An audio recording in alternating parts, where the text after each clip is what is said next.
నమస్కారం, ఘంటారావానికి స్వాగతం. ముందుగా ప్రధాన అంశాలు. రాష్ట్రంలో కొత్త రేషన్ కార్డుల జారీకి ముహూర్తం ఖరారు. ఈ నెల 14న తుంగతుర్తిలో సీఎం చేతుల మీదుగా పంపిణీ.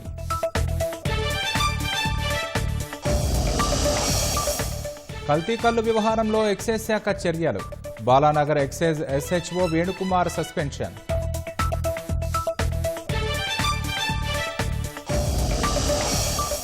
బీసీ రిజర్వేషన్ల అమలు చారిత్రాత్మక నిర్ణయమన్న కాంగ్రెస్. కోటాపై చిత్తశుద్దితో వ్యవహరించాలన్న బీఆర్ఎస్.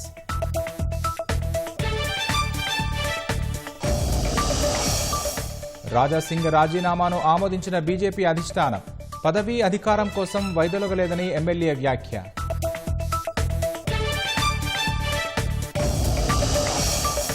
గుజరాత్ వంతెన కూలిన ఘటనలో 19కి చేరిన మృతుల సంఖ్య. గల్లంతైన వారి కోసం ముమ్మరంగా గాలింపు.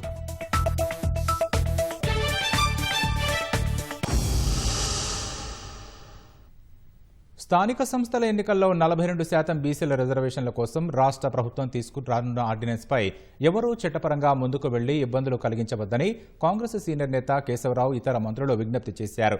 చారిత్రాత్మకమైన నిర్ణయాన్ని పార్టీలకు అతీతంగా స్వాగతించాలని అభ్యర్థించారు. మండల కమిషన్ కంటే పెద్ద స్థాయిలో బీసీ ఉద్యమం జరగబోతోందని వారు ఆశాభావం వ్యక్తం చేశారు. అంతకుముందు గాంధీభవన్లో కాంగ్రెస్ శ్రేణులు టపాసులు కాల్చి సంబరాలు చేసుకున్నారు. స్టేట్ యాక్ట్ని అమెండ్ చేసుకోవడం, స్టేట్ యాక్ట్ని ఎట్లా అమెండ్ చేసుకోవాలంటే అసెంబ్లీ లేదు కదా అంటే ఆర్డినెన్స్ ద్వారా చేసుకోవడం. ఆర్డినెన్స్కి భయం ఎందుకు లేదు అంటే అంతకుముందు మీ అసెంబ్లీలో చెప్పారు కాబట్టి, రిజల్యూషన్ పాస్ అయింది కాబట్టి ఆటోమేటిక్గా ఆర్డినెన్స్ పాస్ మీరు ఒప్పుకుంటారు కాబట్టి ఆర్డినెన్స్ ఒప్పుకుంటుంది. ఆర్డినెన్స్ తర్వాత యాక్ట్ అయిన తర్వాత అది 9th షెడ్యూల్లో పోవాలన్నా ఏ షెడ్యూల్లో పోవాలో అది ప్రభుత్వానికి ఇచ్చేయండి. 9th షెడ్యూల్ ఎందుకంటే ఎవరు కోర్టుకు పోకూడదు అని చెప్పడమే 9th షెడ్యూల్. 9th షెడ్యూల్ అర్థం చేసుకోకుండా ఉత్తగా 9th షెడ్యూల్ మాట్లాడకండి.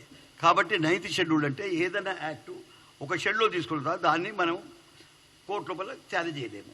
మరి 84-86 సంవత్సరాల వయసు కలిగిన వ్యక్తే చేతులు జోడించి నమస్కారం చెప్పి దీంట్లో మాత్రమే అడ్డకు రాకండి అని చెప్తున్న సందర్భాన మరి మేము నిజంగా కూడా మనస్ఫూర్తిగా అందరినీ వేడుకుంటున్నాం.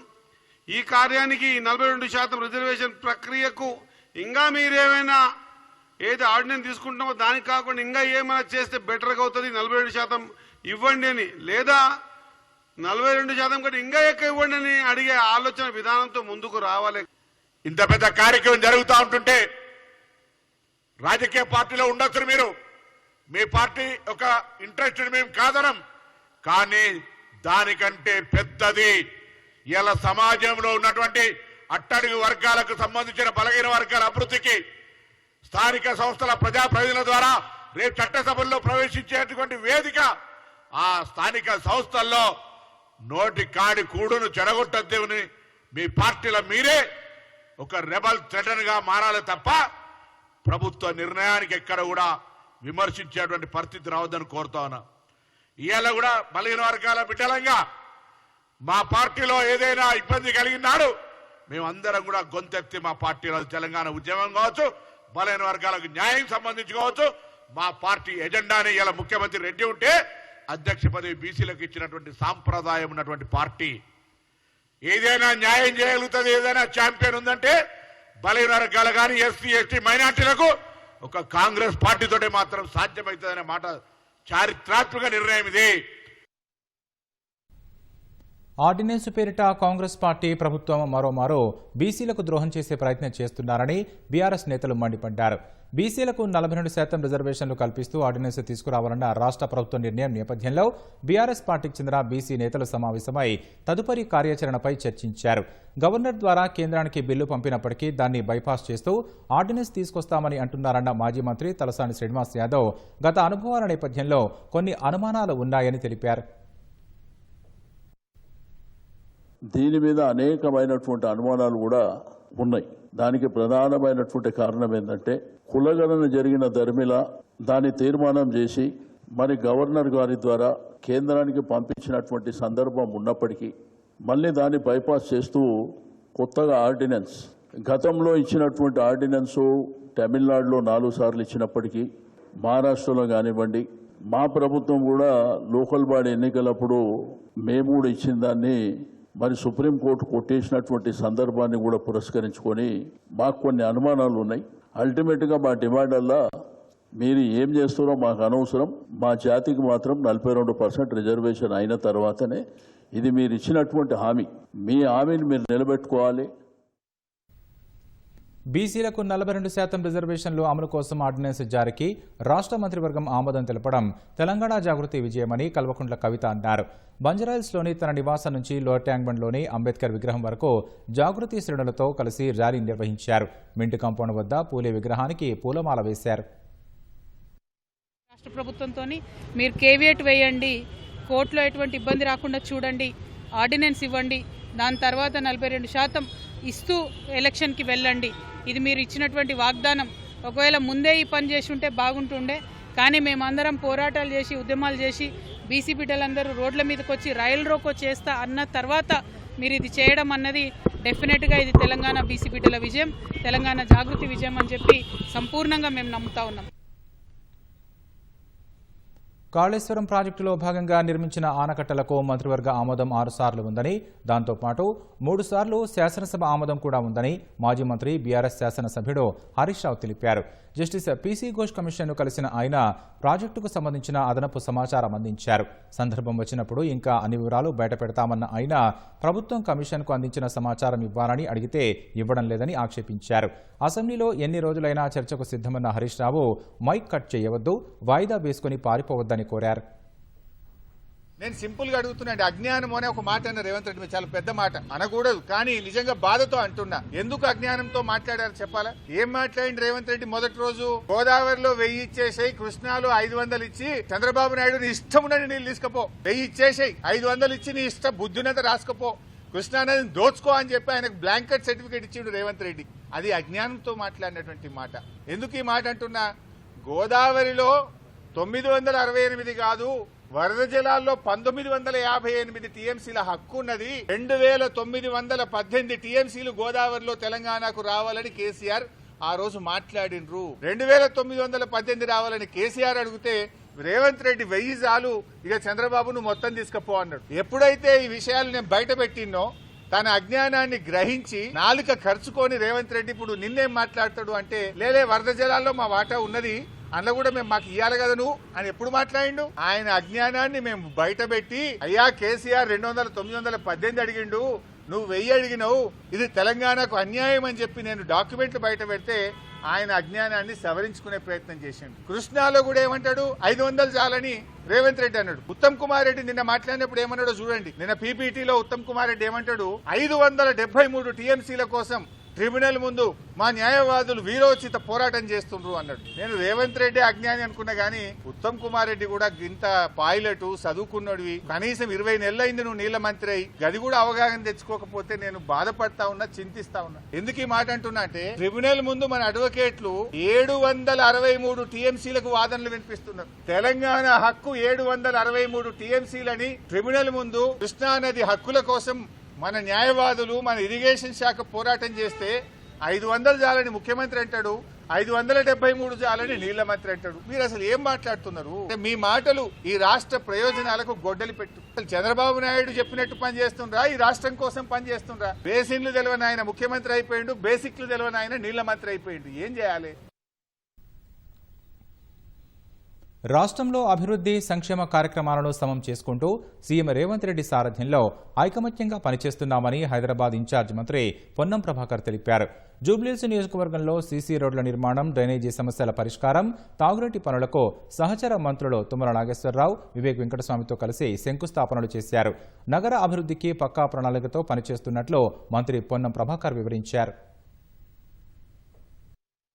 హైదరాబాద్ నగరానికి సంబంధించినటువంటి ప్రజాప్రతినిధులు కొంత ప్రభుత్వం వాళ్ళ పార్టీది రాలేదనే కారణంగా కొంత ప్రజల సమస్యల్ని ప్రభుత్వం దృష్టికి తీసుకొచ్చేటువంటి విషయంలో కొద్దిగా ఇబ్బంది జరిగింది. ఇప్పుడు ప్రభుత్వం దాని మీద ప్రత్యేక శ్రద్ధ తీసుకొని ఇన్ఛార్జ్ మంత్రిగా 15 నియోజకవర్గాల్లో ఉన్నటువంటి ప్రజల సమస్యలన్నింటినీ కూడా తెలుసుకొని వెంటనే పరిష్కరించే కార్యక్రమం చేయడంతో పాటుగా హైదరాబాద్ అభివృద్ధికి సంబంధించి హైదరాబాద్ ప్రజలకు ఇబ్బంది కలగొద్దు అనేటువంటి ఆలోచనతోటి ప్రత్యేకమైన కార్యాచరణ తీసుకొని ఈ రోజు ఇక్కడికి రావడం జరిగింది. తప్పకుండా నేను కోరుతా ఉన్నా ప్రజల నియోజకవర్గాలు ఉన్నటువంటి వాళ్ళు మీ స్థానిక నాయకత్వం ద్వారా తప్పకుండా ప్రభుత్వం దృష్టికి ఏ మంత్రి అయినా పర్వాలే, ఏ అధికారికైనా సరే మీరు మీ విజ్ఞాపన పత్రాలు ఇవ్వండి, వెంటనే వాటిని పరిష్కారం చేయిస్తామనే మాట సందర్భంగా.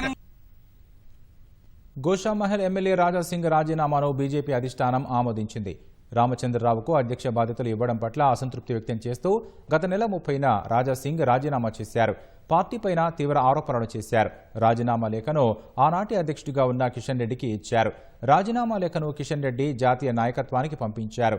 రాజీనామా లేఖను పరిశీలించిన బీజేపీ జాతీయ అధ్యక్షుడు జేపీ నడ్డా ఆమోదించారు. రాజాసింగ్ చేసిన ఆరోపణల్లో వాస్తవాలు లేవని, బీజేపీ సిద్ధాంతానికి న్యాయ సూత్రాలకు విరుద్ధంగా వ్యవహరించారని నడ్డా పేర్కొన్నారు. బీజేపీ తన రాజీనామాను ఆమోదించడంపై గోషామహల్ ఎమ్మెల్యే రాజాసింగ్ ఎక్స్ వేదికగా స్పందించారు. హిందుత్వ భావజాలంతో ప్రజలకు సేవ చేయాలనే లక్ష్యంతో 11 ఏళ్ల క్రితం బీజేపీలో చేరానన్నారు. వరుసగా 3 సార్లు గోషామహల్ నుంచి ఎమ్మెల్యేగా గెలిచానని తెలిపారు. ఇందుకు అవకాశం ఇచ్చిన బీజేపీ అధిష్టానానికి రాజాసింగ్ కృతజ్ఞతలు తెలిపారు. రాష్ట్రంలో బీజేపీ ప్రభుత్వాన్ని ఏర్పాటు చేయాలనే లక్ష్యంతో రాత్రి పగలు కష్టపడుతున్న కార్యకర్తల బాధను ఢిల్లీ పెద్దల దృష్టికి తీసుకెళ్లలేకపోయానని రాజాసింగ్ ఆవేదన వ్యక్తం చేశారు. తాను ఏ పదవి కోసం రాజీనామా చేయలేదని చెప్పారు. హిందుత్వం కోసమే పుట్టానని, నా చివరి శ్వాస వరకు హిందుత్వం కోసం పనిచేస్తానని రాజాసింగ్ స్పష్టం చేశారు.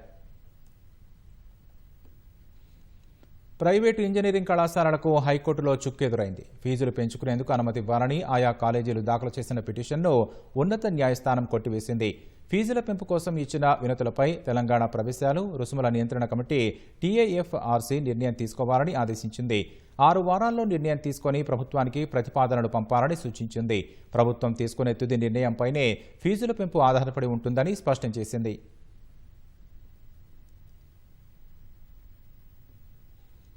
అప్పుగా ఇచ్చిన 60,000 ఇవ్వలేదనే కోపంతో సొంత అన్ననే తమ్ముడు హత్య చేసిన ఘటన మెదక్ జిల్లా కొల్చార మండలం అంసానపల్లి కల్లు డిపోలో జరిగింది. రమావత్ మంత్య, మోహన్ ఇద్దరు సొంత అన్నదమ్ములు. తనకు ఇవ్వాల్సిన 60,000 ఇవ్వడం లేదనే నెపంతో అన్న మంత్యను తమ్ముడు మోహన్ హత్య చేశాడని మెదక్ డీఎస్పీ ప్రసన్న కుమార్ తెలిపారు. బండరాయితో కొట్టి కల్లు సీసాతో పొడిచి దారుణంగా హత్య చేశాడని వెల్లడించారు. శవ పరీక్ష కోసం మంత్య మృతదేహాన్ని మెదక్ జిల్లా ప్రభుత్వ ఆసుపత్రికి తరలించగా అక్కడ ఉద్రిక్తత చోటు చేసుకుంది. హత్యకు గురైన మంత్య, నిందితుడు మోహన్ కుటుంబాల మధ్య ఘర్షణ చోటు చేసుకుంది. నచ్చజెప్పినా వినకపోవడంతో పోలీసులు లాఠీచార్జ్ చేశారు. 60,000 ఇవ్వాలని చెప్పేసి వాళ్ళ మోహన్ అంటున్నాడు, ఇచ్చేస్తానని చెప్పేసి వాళ్ళ బ్రదర్ అంటున్నాడు. వాళ్ళిద్దరి మధ్య ఈ ఫైనాన్షియల్ ట్రాన్సాక్షన్ వల్ల ఈ గొడవ జరిగింది. ఈ ఫైనాన్షియల్ ట్రాన్సాక్షన్ పైసలు నీకు రావాలి కదా అంటే, పైసలు నీకు ఆల్రెడీ ఇచ్చేసినా కదా అని చెప్పేసి చిన్న ఫైనాన్షియల్ ట్రాన్సాక్షన్లో మాట పెరిగింది. అప్పటికి ఆల్రెడీ మోహన్ కొంచెం తాగి ఉన్నాడు. తాగి ఉండడంతో వెంటనే నీకు పైసలు ఇవ్వాలరా, ఏమి ఇవ్వాలరా అని చెప్పేసి ఒక రౌతు మేదికి స్టేషన్ అది తగలపోయే సమయానికి మళ్ళీ అక్కడ ఉన్న బాటిల్ పగలగొట్టి అతన్ని పొడవడం జరిగింది. అదేవిధంగా మెడకి టవల్ని కూడా బిగించి చాలాసార్లు రిపీటెడ్గా అతన్ని కొట్టడం వల్ల అతను ఇమీడియట్గా హాస్పిటల్కి 108లో షిఫ్ట్ చేశారు. అయినప్పటికీ అతను మార్గ మధ్యలో చనిపోవడం జరిగింది. హైదరాబాద్ నగరంలో నాలాల ఆక్రమణల తొలగింపును హైడ్రా మరింత ముమ్మరం చేసింది. వరద నీరు సాఫీగా వెళ్లేలా నాలాల్లోని చెత్త, వ్యర్థాలను తొలగిస్తూనే ఇరువైపులా ఆక్రమణలపై కూడా దృష్టి సారిస్తోంది. ఈ మేరకు హుస్సేన్ సాగర్కు వరద నీరు మోసుకొచ్చే పికెట్ నాలా, కుకట్పల్లి నాలా, బుల్కాపూర్ నాలాలపై ఉన్న ఆక్రమణలను పరిశీలించిన హైడ్రా కమిషనర్ నిర్ణీత వెడల్పు కంటే తక్కువగా ఉన్న చోట ఆక్రమణలను వెంటనే కూల్చివేసి వరద నీటికి దారి చూపించాలని అధికారులను ఆదేశించారు. దీంతో రంగంలోకి దిగిన హైడ్రా మాన్సూన్ బృందాలు ఖైరతాబాద్, తుమ్మలబస్తీ పరిసరాల్లోని బుల్కాపూర్ నాలాపై ఉన్న ఆక్రమణలను తొలగించారు. అటు కూకట్పల్లి ఐడియల్ చెరువు నుంచి మొదలయ్యే నాలా చాలా చోట్ల 2 మీటర్లకే పరిమితమైంది. నాలాల ఆక్రమణల విషయంలో హైడ్రా తీసుకుంటున్న చర్యలపై మరింత సమాచారాన్ని మా ప్రతినిధి సతీష్ అందిస్తారు. హైదరాబాద్ మహానగరంలోని నాలాల ఆక్రమణపై దృష్టి సారించినటువంటి హైడ్రా నాలాలు కుంచించిపోకుండా వరద నీరు సాఫీగా వెళ్లేలా చర్యలు తీసుకుంటుంది. ఇప్పటికే బేగంపేటలో ఉన్నటువంటి పికెట్ నాలాతో పాటు సో కూకట్పల్లి నాలా, బుల్కాపూర్ నాలా మీద ప్రత్యేకంగా దృష్టి సారించింది. హైడ్రా కమిషనర్ రంగనాథ్ స్వయంగా నాలాల మీద ఆక్రమణలు పరిశీలించి వెంటనే తొలగించాల్సిందిగా అధికారులకు ఆదేశించారు.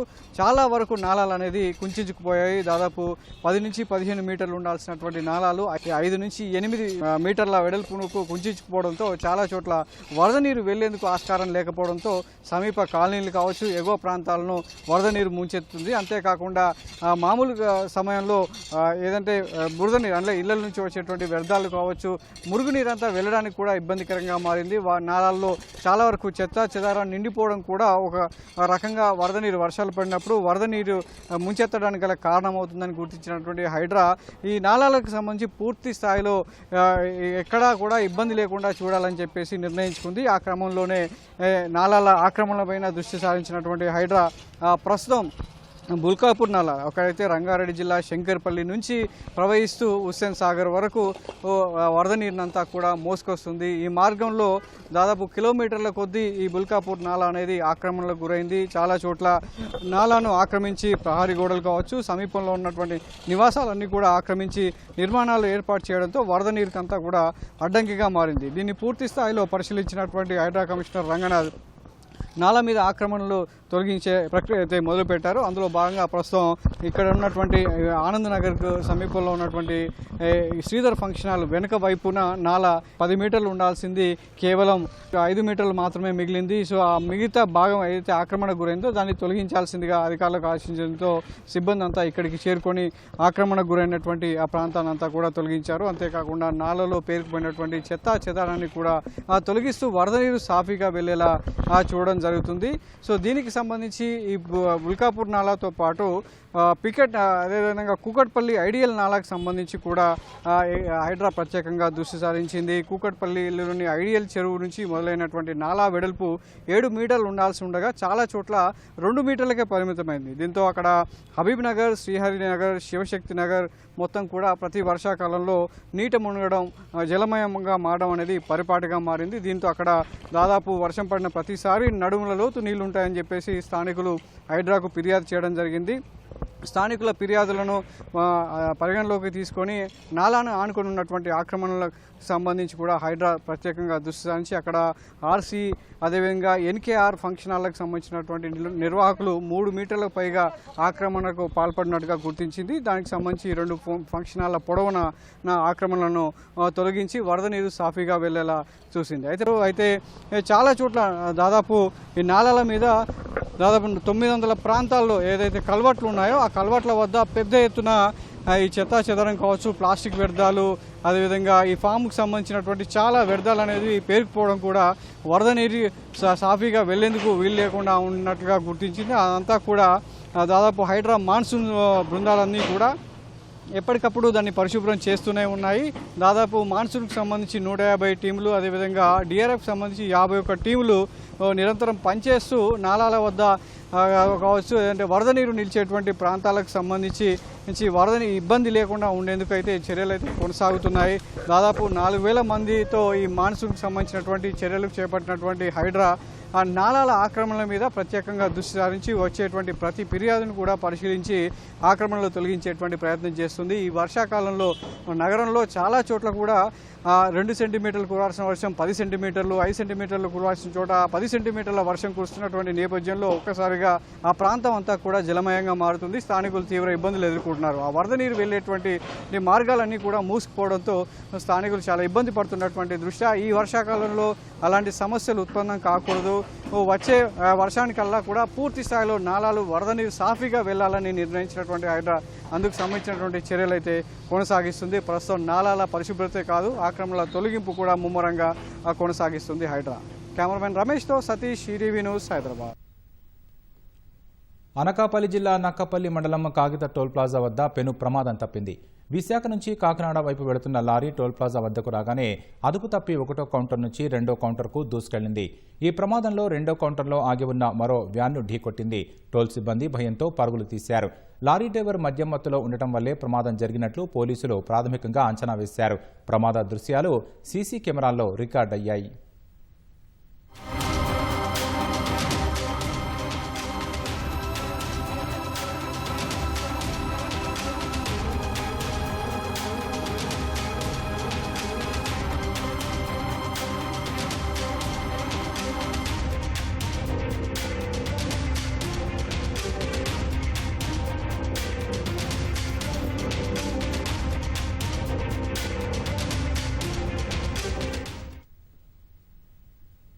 పట్టాలపై రైళ్లు పరుగులు తీయడం సహజమే, కానీ ట్రాక్టర్ పరుగులు పెడుతూ ప్రజలను ఆశ్చర్యాలకు గురిచేస్తోంది.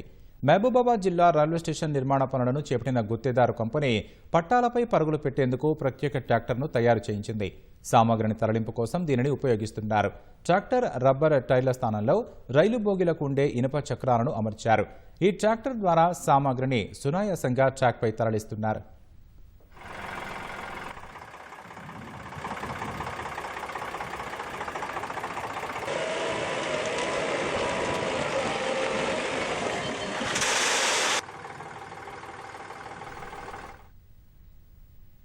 పాకిస్తానీ ఉగ్ర సంస్థలు భారత్లో దాడులు చేసేందుకు నేపాల్ను మార్గంగా ఎంచుకునే ప్రమాదం ఉందని నేపాల్లో ఆందోళన వ్యక్తమైంది.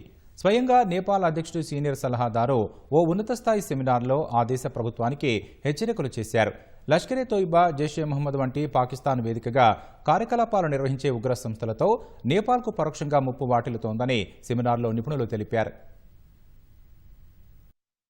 భారత్లో ఉగ్రదాడులు చేసేందుకు లష్కరే తోయిబా, జైషే మహమ్మద్ వంటి పాకిస్తానీ ఉగ్ర సంస్థలు నేపాల్ను మార్గంగా ఎంచుకుంటాయని ఆ దేశంలో ఆందోళన వ్యక్తమైంది.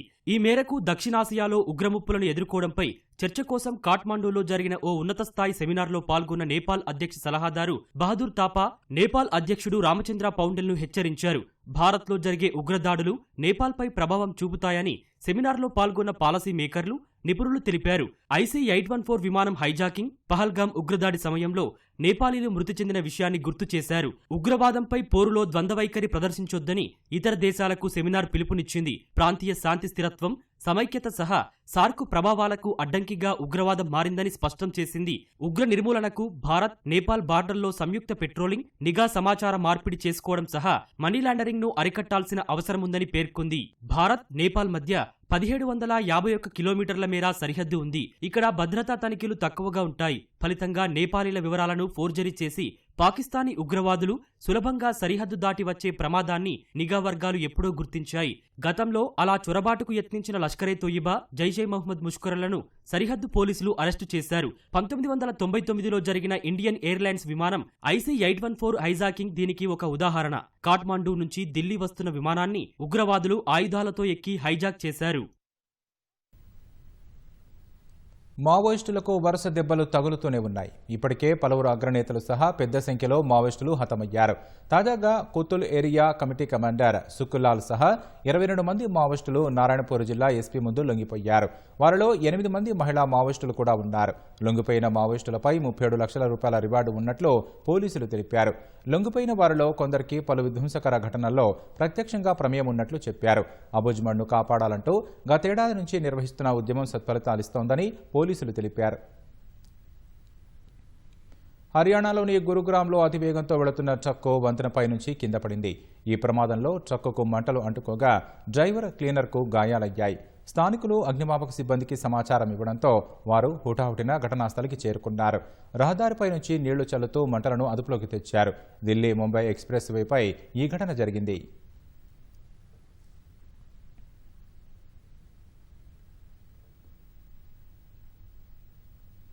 ఉక్రెయిన్ వైమానిక స్థావరాలు, సైనిక సదుపాయాల లక్ష్యంగా రష్యా దాడులు చేసింది.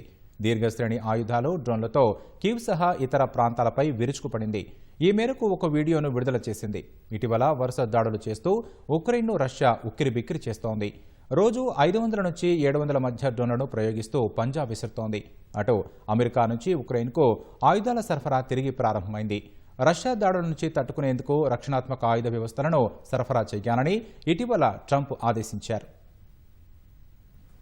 ఉక్రెయిన్పై రష్యా ఇటీవల కాలంలో భారీ స్థాయిలో దాడులు చేస్తోంది.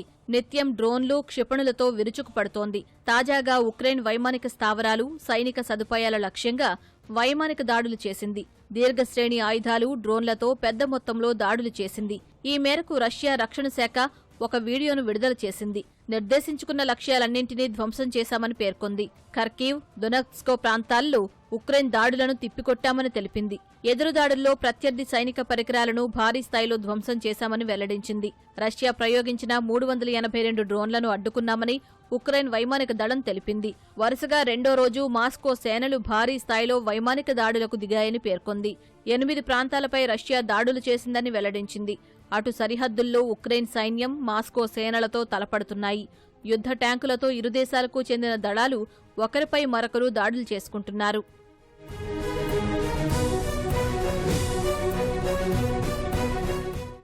రష్యా వరుస దాడులతో ఉక్రెయిన్ పౌరులు భయం గుప్పిట్లో బతుకుతున్నారు. రాత్రైతే చాలు డ్రోన్లు ఎక్కడ పడతాయోనని భయంతో బిక్కుబిక్కుమంటూ బతుకుతున్నారు. ఇటీవల కాలంలో రష్యా దాడులు పెరిగిపోయాయని కీవ్ వాసులు అంటున్నారు. 4 ఏళ్ల యుద్ధంలో ఇంత భారీ స్థాయి దాడులను ఇప్పుడే చూస్తున్నామని వాపోయారు. ఎయిర్ రైడ్ సైరన్లు మోగగానే బాంబు షెల్టర్లలోకి పరుగులు తీస్తున్నామని చెబుతున్నారు. పగటిపూట ప్రశాంతంగా ఉంటుందని, రాత్రైతే మాత్రం దాడులు జరుగుతున్నాయని ఆవేదన వ్యక్తం చేస్తున్నారు. రష్యా దాడుల్లో ఈ ఏడాది ప్రారంభం నుంచి కీవ్లోని 600 నివాస భవనాలు ధ్వంసమయ్యాయని అధికారులు తెలిపారు. ప్రజల్లో భయాందోళనలు పుట్టించేందుకు రష్యా నివాసాలను లక్ష్యంగా చేసుకుంటుందని ఆరోపించారు.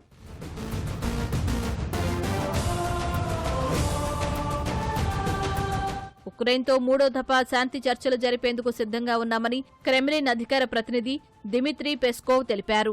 కీవ్ నుంచి స్పందన కోసం ఎదురుచూస్తున్నామని అన్నారు. మే, జూన్ నెలలో తుర్కియాలోని ఇస్తాంబుల్ వేదికగా ఇరు దేశాల శాంతి చర్చలు జరిగాయి. అయితే ఇరు దేశాలు ఎటువంటి ఒప్పందానికి రాలేకపోయాయి.